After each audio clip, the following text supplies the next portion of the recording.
जैसे आपने बोला कि ये जो पीरियड होता है, शुरू का जो पीरियड होता है जिसमें सेक्सुअल एजुकेशन का आपने जिक्र किया था कि सेक्सुअल एजुकेशन बहुत इंपॉर्टेंट है, लेकिन हमारी जो सोसाइटी है इसमें ऐसा है कि सेक्स के बारे में ओपनली बात तो होती ही नहीं, लेकिन बात ही नहीं करना है। तो यूजुअली क्या होता है कि ये एज में जो 12-13 होता है, तो उसमें क्या होता है कि इसके बारे में दिमाग में तो सब बहुत कुछ चल रहा होता है, वो जानना उनको ज़रूरी लगता है, ये क्यों हो रहा है, कैसे हो रहा है, तो मुझे क्या करना चाहिए, क्या नहीं करना चाहिए, ये क्या है?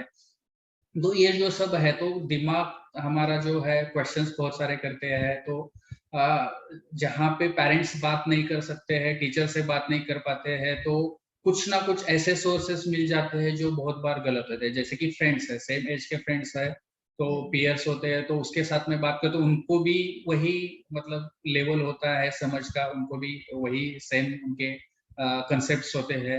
या फिर कहीं पे बुक में से जो कि बहुत बार गलत इन्फॉर्मेशन हो सकती है, गलत बुक में से मैं बोलूँगा, तो वहाँ से इन्फॉर्मेशन उनको मिल जाता है। या फिर मोस्टली आजकल जो है इंटरनेट, इंटरनेट पे ऐसा है कि आपको सही भी इन्फॉर्मेशन है, गलत भी इन्फॉर्मेशन है, कुछ इन्फॉर्मेशन आपकी नॉलेज भी बढ़ाती है, कुछ इन्फॉर्मेशन आपको डर दिखाने के लिए होती है।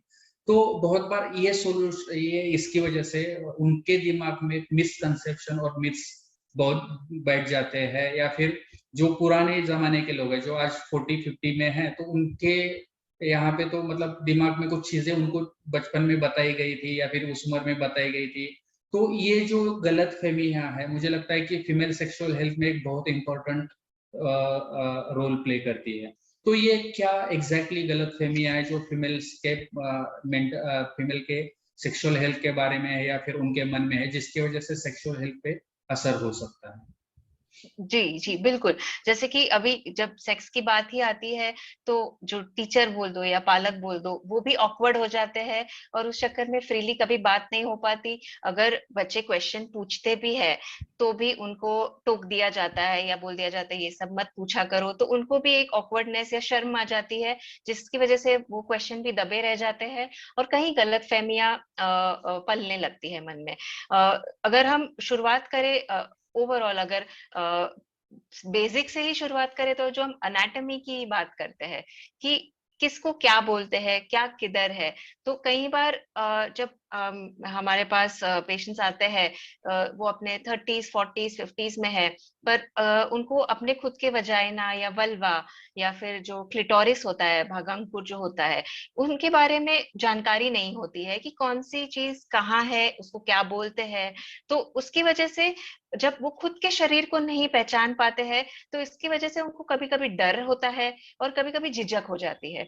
तो ये सबसे पहली बात ये हमें काम करना चाहिए एक सोसाइटल लेवल पे कि अ, सबसे पहले कि आपके बॉडी पार्ट्स को पहचानिए, क्या कहाँ है, कैसे है।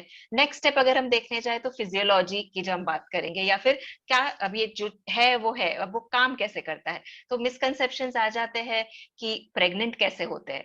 तो ये बिल्कुल स्कूल के बच्चों में कई-कई उसमें मिसकंसेप्शंस होते हैं कि प्रेगनेंसी कैसे हो जाती है, इससे हो जाती है क्या, सिर्फ किस करने से हो जाती है या एक बार कपड़े पहने हुए हैं फिर भी टच करने से हो जाती है क्या।